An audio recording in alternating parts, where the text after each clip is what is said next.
Why don't we particularly like the term biohacking? Well, this is really about going beyond biohacking.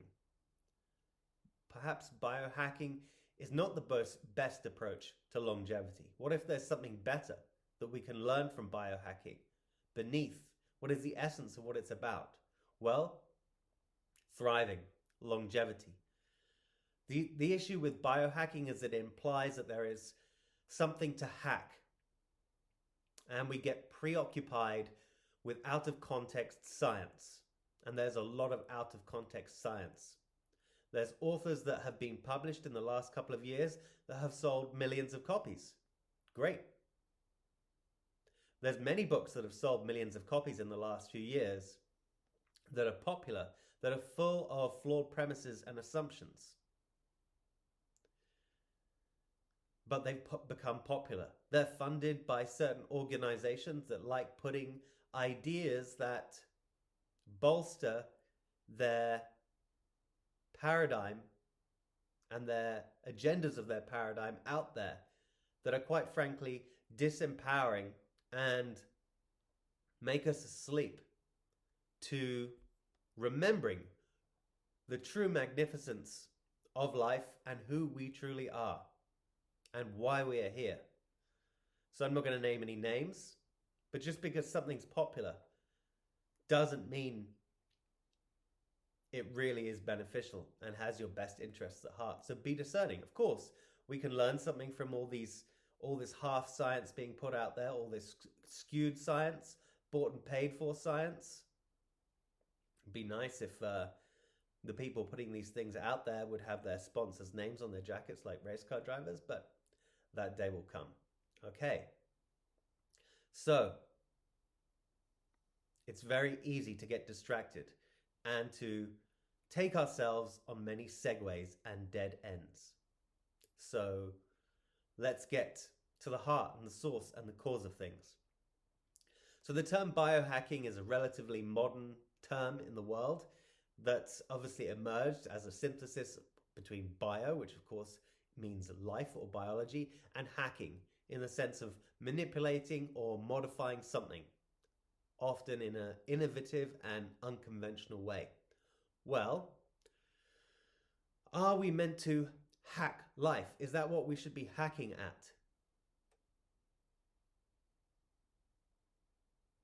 Or is there something greater that we could be hacking away at, that which causes resistance to life?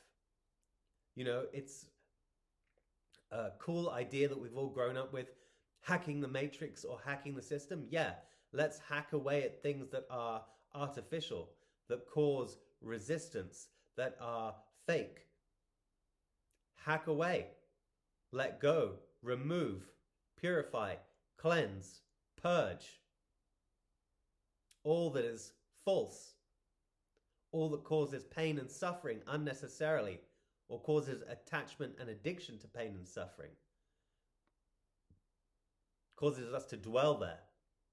So, of course, around the year 2000, the term biohacking became popular and started gaining traction. People using all kinds of biology and technology to either enhance their cognitive function or their physical performance. It can range from dietary changes to supplementation, and of course more extreme things like genetic modification and implementing devices in the body. Do we want to be controlled by a chip in our brain telling us what to think and obey?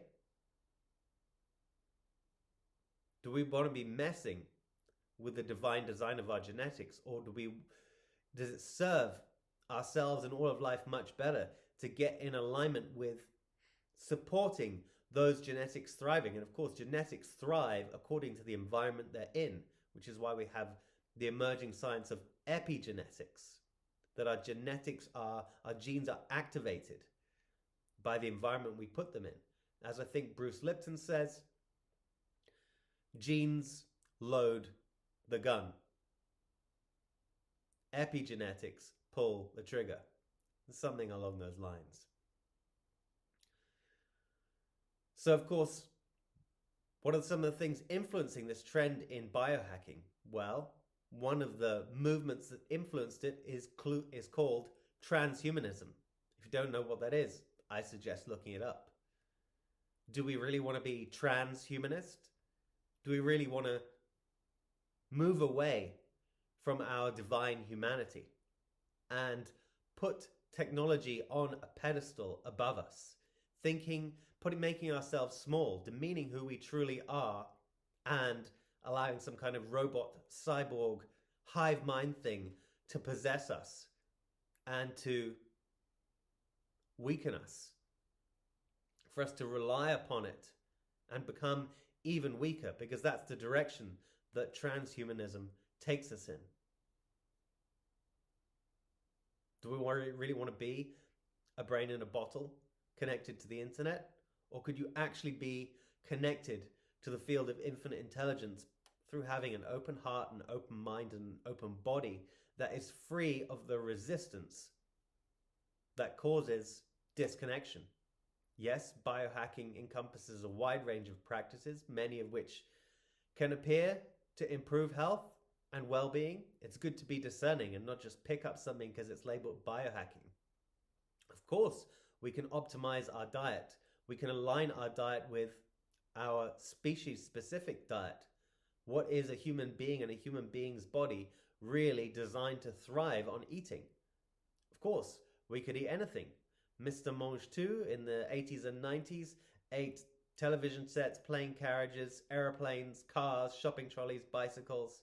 Just because we can eat something doesn't mean it's our species-specific diet, and leads to joyful, thriving flow of vitality and energy so we can get on with living the greatest life in all of paradise and fulfilling our purpose at the same time, benefiting all beings in a paradigm of winfinity.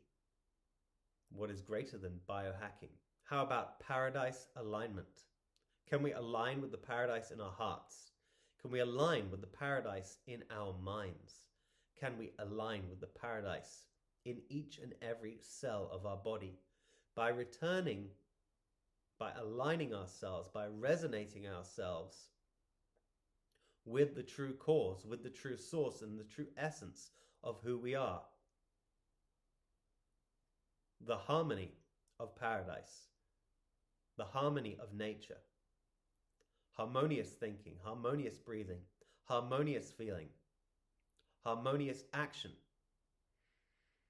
How much more can we empower ourselves through paradise alignment rather than biohacking, which would imply there's something wrong with the divine design of life and that it has to be improved with chemicals and electricity and all kinds of things, electromagnetic fields, which aren't in harmony and resonance with the human body, but deplete the life force and the natural electricity, the millivoltage that each cell contains. There's such tremendous creative power within what's known as the human being. But if we're sabotaging it through trying to hack it, we can yo-yo all over the place. As long as we are biohacking, paradise aligning with nature, with the elements of air, breath, amongst other things, fire, movement and fasting, amongst other things, water, proper quality hydration, emotional mastery, letting go of all the emotions that are trapped in us and tuning into ever greater, empowering, uplifting emotions, and earth, nourishing ourselves with all the minerals, all the probiotics and prebiotics, all the building blocks for life, all the fuses for our fuse box,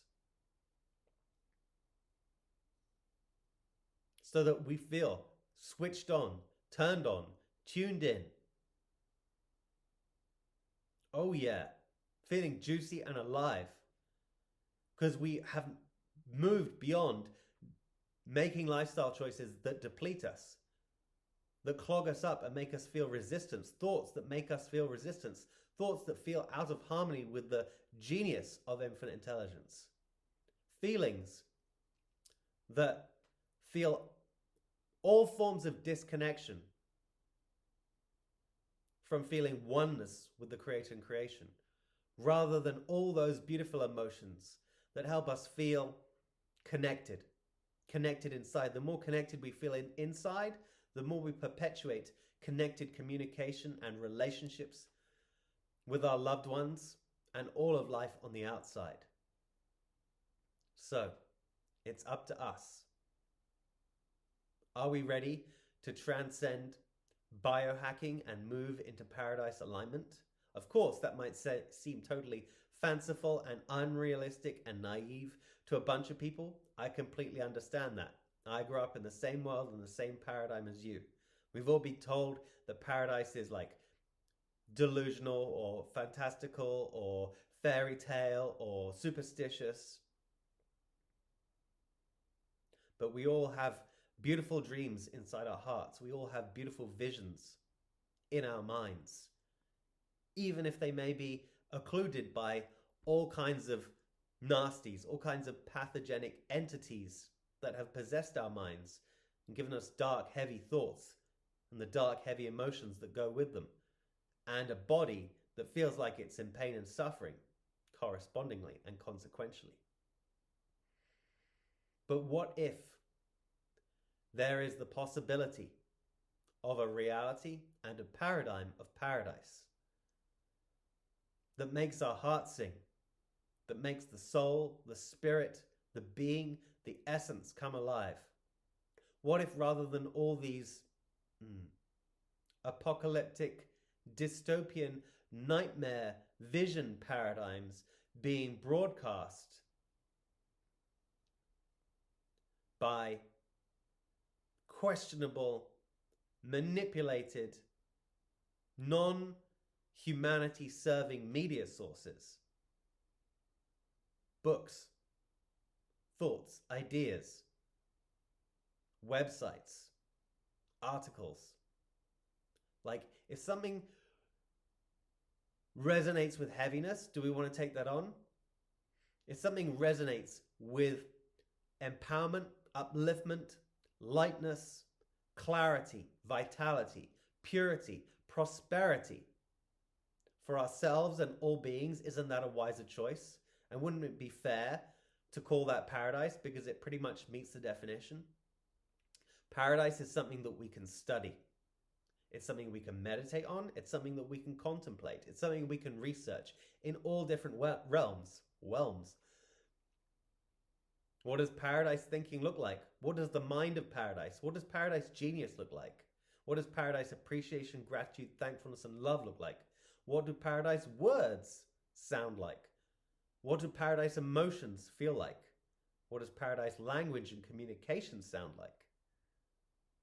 What does paradise health and vitality feel like? To feel invincible, to feel thriving, to feel well-being.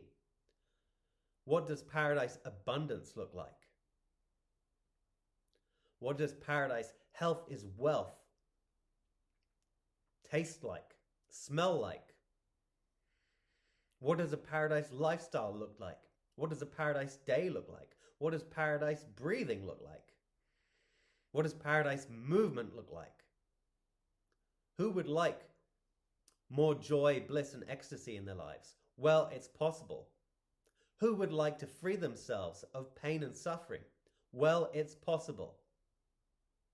By us taking responsibility, by us doing what we truly love, by us claiming that sovereignty for our health and our thriving, by us taking care of the foundational causes of health, through aligning with creator consciousness, so that we live in a way that pleases the source essence of us, the creator of us, God, whilst we fulfill our unique, authentic purpose in being ourselves creatively, that is of service to the world, that is a blessing and a gift and an offering to the world, and to be continuously cleansing and regenerating our minds, emotions, and bodies so that they stay in the flow and in the alignment and in resonance with the leading edge of creation, of what is truly alive,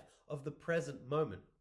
So, We're being invited. I give thanks for the invitation I'm receiving, and I give thanks for the invitation that we're all receiving to open up to investigate, to do our own thinking, feeling, and experiments, to be the scientists of our own reality and investigate the possibilities, the paradigm, and the realm of paradise. One moment, one breath at a time. So, thank you so much. This has been Joel Gazdar.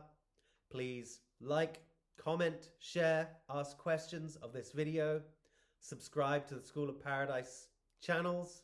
We're on YouTube and Instagram and Telegram. And feel free to ask any other questions about paradise. Most importantly, ask yourself the questions of paradise, your true self. Ask the Creator. Feel the guidance and have fun. And keep being ever more your most divinely beautiful self. Thank you for being ever more you. Thank you for doing all that you do that's an authentic expression of you. And I celebrate you having paradise from the inside out, overflowing into how you create each and every moment of your thriving, prosperous, creative, fulfilling, satisfying life.